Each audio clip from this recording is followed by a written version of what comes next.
মধ্যপ্রাচ্যে নতুন করে যুদ্ধের ছায়া। ইরান ও ইসরায়েলের মধ্যে চলমান সামরিক সংঘাত আরও ভয়াবহ রূপ নিচ্ছে। ইরান হুঁশিয়ারি দিয়েছে ইসরায়েল আর বাসযোগ্য থাকবে না। এরই মধ্যে একাধিক পাল্টা হামলা চালিয়েছে উভয় পক্ষ। মধ্যপ্রাচ্যে দুই চির প্রতিদ্বন্দ্বী ইরান ও ইসরায়েলের মধ্যে সামরিক উত্তেজনা চরমে পৌঁছেছে। ইরানের সশস্ত্র বাহিনীর মুখপাত্র রেজা সাইয়েদ রবিবার এক ভয়াবহ হুঁশিয়ারি উচ্চারণ করে বলেন, আগামী দিনগুলোতে ইসরায়েল আর বাসযোগ্য থাকবে না, সুতরাং দখলকৃত অঞ্চল ছেড়ে চলে যান। তিনি আরও বলেন, জমিনের নিচে লুকিয়েও লাভ হবে না, কেউই নিরাপদ থাকবে না সেখানে। আমাদের লক্ষ্য ইসরায়েলি জনগণ নয়, তবে তাদের যেন মানব ঢাল হিসেবে ব্যবহার করা না হয়।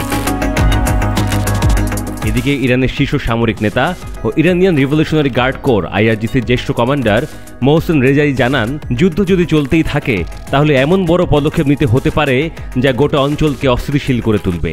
রেজাই আরও বলেন, আমেরিকা ও ইউরোপের জ্ঞানী মানুষদের উচিত দ্রুত এই যুদ্ধ থেকে নিজেদের সরিয়ে নেয়া, নয়তো আমরা চুপচাপ বসে থাকব না।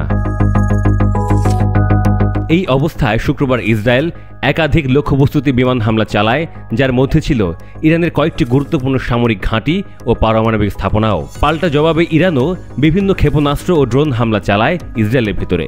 এই পাল্টাপাল্টি হামলা এখনও থামেনি। দুদেশের সীমান্ত জুড়ে যুদ্ধকালীন প্রস্তুতি অব্যাহত রয়েছে।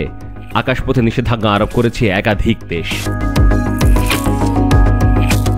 এদিকে হোয়াইট হাউস থেকে দেওয়া এক বিবৃতিতে যুক্তরাষ্ট্রের প্রেসিডেন্ট ডোনাল্ড ট্রাম্প বলেন, আমরা বিশ্বাস করি শান্তি সম্ভব, দুই পক্ষের সঙ্গে সংলাপ চলছে।